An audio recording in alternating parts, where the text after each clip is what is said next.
오늘은 우리가 2025년에 발매된 수능 특강 고전시가 9강에 수록된 작품들을 한번 같이 공부를 해볼 건데요. 일단은 총 3가지의 작품이 실려 있는데 첫 번째는 민요고요. 이제 두 번째, 세 번째는 사설시조입니다.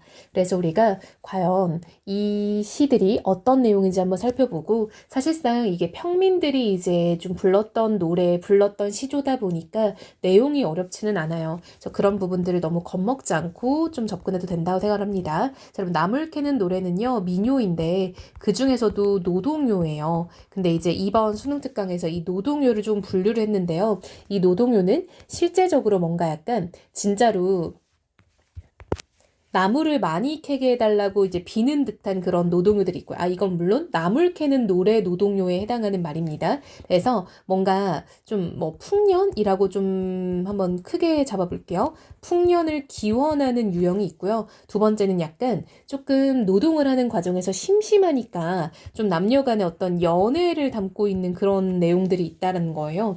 그래서 좀 진짜로 약간 좀 노동요를 부르면서 이 노동이 잘 되기를 바라는 마음, 혹은 노동요를 부르면서 너무 심심하니까 그걸 재미로 이제 좀 부르는 마음, 이런 것들이 있는데 이 작품은 이제 후자에 속한다라고 소개가 되어 있습니다. 따라서 이 작품에서 과연 그 남녀 간의 연애상을 어떻게 표현하고 있는지를 우리가 한번 같이 보면 좋을 것 같습니다. 자, 일단 여러분 시작할 때 이 에헤, 이게 여러분 그 노래의 이제 시작을 알리는 어떤 그런 민요적 특성을 지니는 어떤 좀 추임새 같은 거라고 보면 좋을 것 같습니다.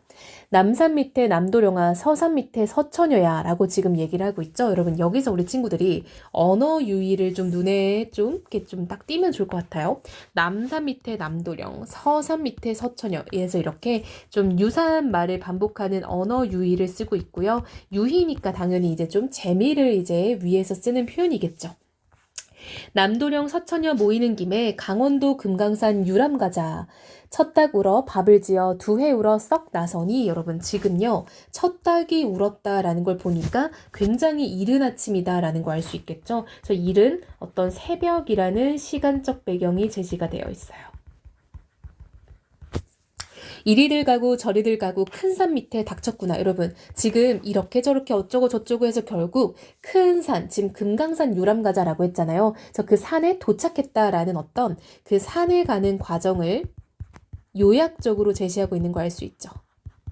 압축해서 요약적으로 제시를 하고 있습니다. 이래저래 어찌저찌 도착을 했구나 이 말이죠.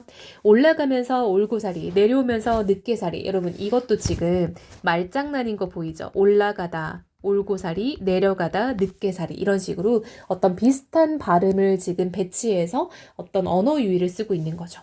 올방돌방의 삿가리나무, 쓰고 떫은 돌가지나물. 여러분 이런 것들은 실제로 우리가 따야 하는 어떤 나물들을 나열을 하는 거죠. 그래서 이런 것들은 어떤 채집의 대상이 되는 나물들을 소개함으로써 실제 나물 캘 때 실용적인 정보가 되겠죠.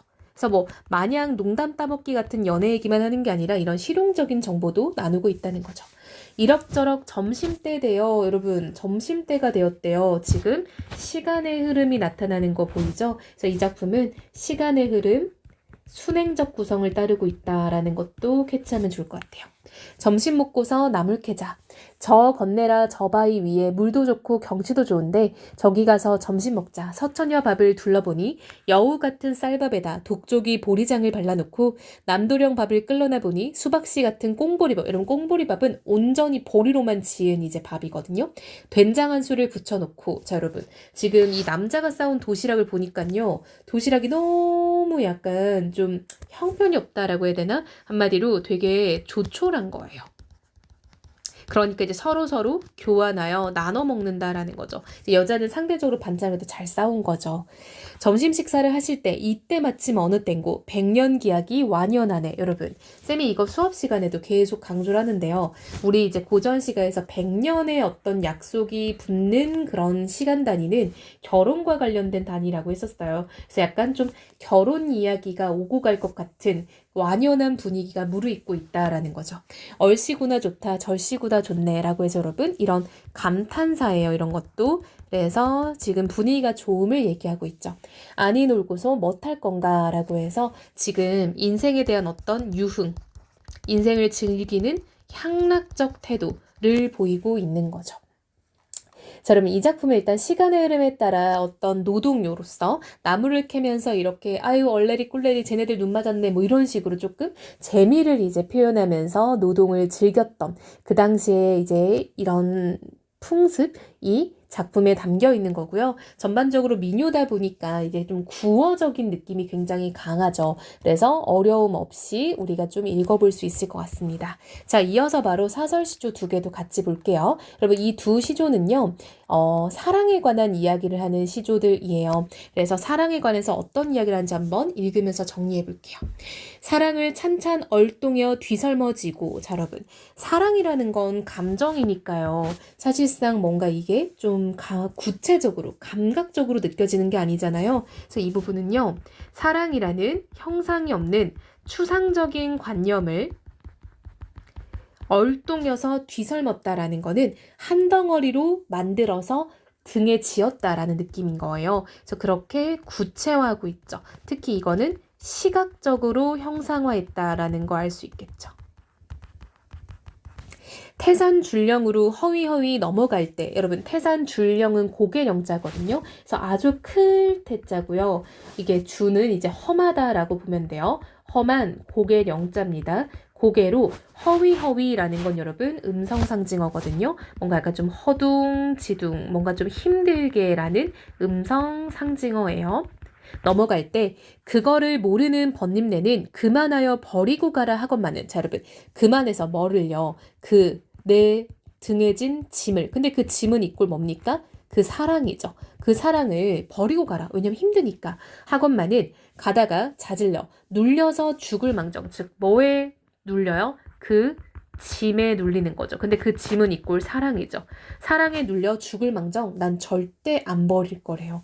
여러분 이런 것들도 다 약간 좀 추상적 관념의 구체화라고 할 수 있겠죠. 왜냐하면 사랑은 눈에 보이지 않는 추상적인 관념인데 그것에 내가 깔려 죽었다라고 표현하는 건 시각적이잖아요. 나는 절대 안 버리겠다라고 의지적 태도를 보이는 거죠. 그러니까 이 사람은 내가 하고 있는 사랑을 내가 끝까지 지키겠다라는 것들을 지금 굉장히 강한 의지로 얘기를 하고 있는 거죠. 근데 사람들이 그만 좀 버려라고 하는 거 보니까 그 사랑이 별로 좋지는 않은가 봐요. 그쵸? 굉장히 사람들이 회의적으로 이야기하지만 나는 굴하지 않겠다라는 얘기인 거죠.